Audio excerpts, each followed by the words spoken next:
Moving on, and we'd like to welcome to the stage our last presenter, Tami White.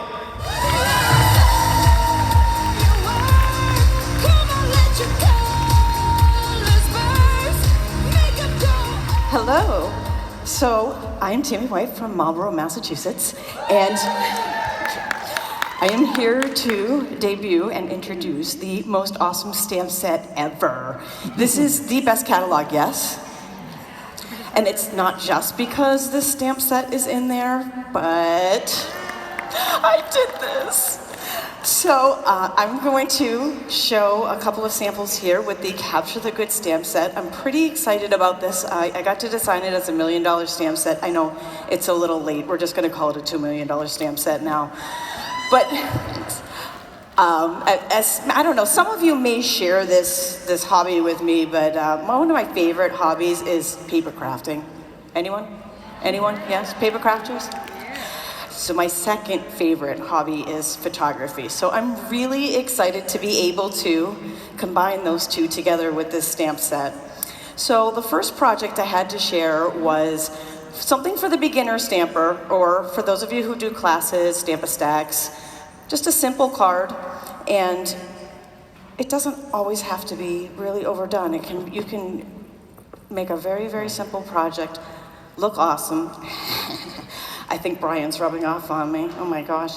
So this, all right, I'm gonna show you this one. You didn't see that. Okay.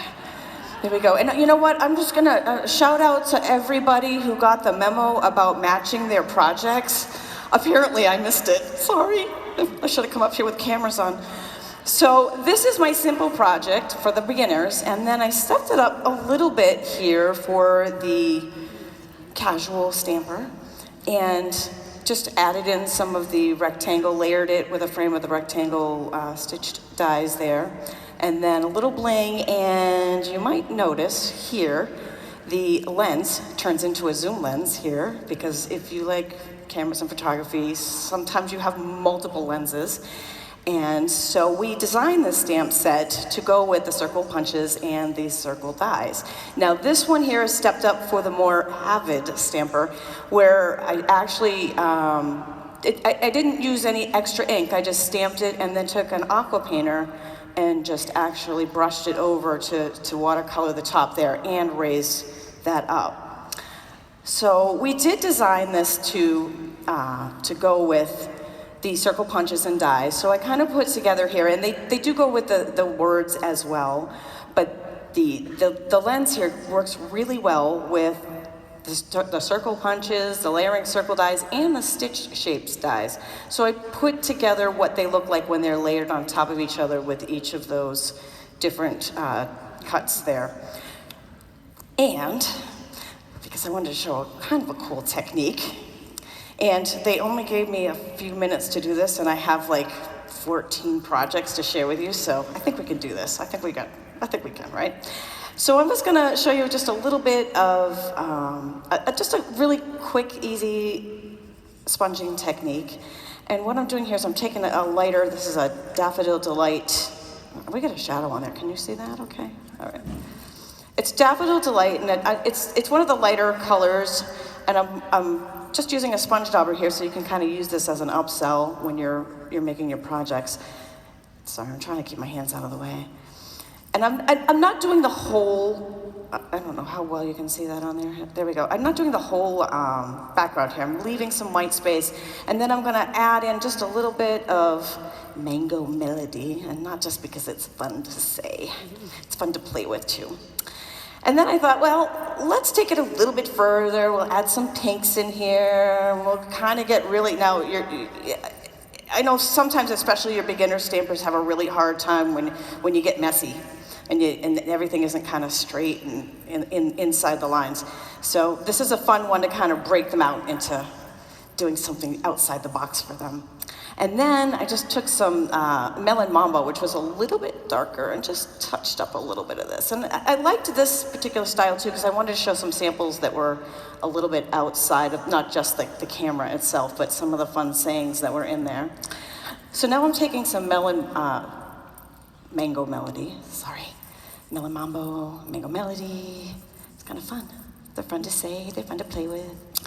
And I'm blending that all together, and then I took some of the blender pens here. I took Mango Melody and the Melon Mambo to bring it all together, and when we were done, we have this beautiful, through the magic of video, we have it all ready for us. And then I just took the white chalk pen and kind of drew little highlights on the hearts there to pull that all together. And so our finished card, oops, are we down there? Looks like this. And originally, when I originally made the design, I did it on glossy.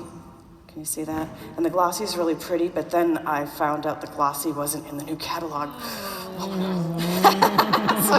so we worked it up, and then I took a little bit of the champagne shimmer mist, and this one's gonna be kind of hard to see on the camera. But I just mixed that with some alcohol in the spritzer here, and spritzed it so it was a little sparkly. So that made it a little blingy, kind of offset where the glossy cardstock was originally. So I might have mentioned I have a lot of card samples to share here, because I had so much fun playing with this set. I don't know why, because I might have had something to do with the design. Something I love, so it was definitely something that I loved to play with, and actually a shout out to Linda Cullen because this one here was her design. She is very talented. Do you guys know Linda? She's a bomb, right? Rock star. So this here, I'm just showing you the stamp set here done with the Stampin' Blends. Just blend it in, and then a little pop there in the center for the lens of the camera, and then here's another one popping up the lens there, making it more of a little bit of a zoom lens, showing the different circle dies and punches with it and how it works. And this one here, working with the rectangle dies, you can see how it's turned into a film strip. Love that idea. And this next one I think might be my favorite. So this, I embossed it in white on black cardstock, and I'm just twisting it a little bit here so you can see the silver foil on the background. Just makes it a nice masculine and kind of a classy card. But there's other things that you can do with the set. It's not just about cameras, it's about the focus being on you. And there's a lot of fun things here. We've got a Polaroid. And then you can mix and match. You don't actually have to use the center here. You can use your words in the center with the circle punches and dies. Or you could put a nice beach scene in there, sunset. Or, and my 18-year-old is not gonna love that I did this. I took one of his little baby pictures on there. He's not gonna, don't tell him. Poor little guy, he's not gonna love that, but he was a cute baby, wasn't he? What happened? What happened? When did they grow up? So you could make photo cards out of it if you have birthday party invitations to make, or even just somebody special is having a big birthday coming up. You can embarrass them with their baby picture in the middle, or an adult picture. And this one, I'm hoping that we can completely sell out the large alphabet dies that are going to be retired. So you'll have to get those now so that you can make a big smile and an eclipse card here with it, because I just thought that was the most awesome thing in the world with the camera right there in the background on the eclipse card. And the last one I have to share, can you believe we just went through 14 cards? Wow, that was pretty good, huh? Shaker card. So I just used a window sheet behind, cut out with the circle, layering circles and a window sheet behind. So the stamp set is on page 142 of the catalog. I think that is my favorite page ever, called Capture the Good. I hope you love it, and I cannot wait to see all the samples that come out from you guys. Thank you.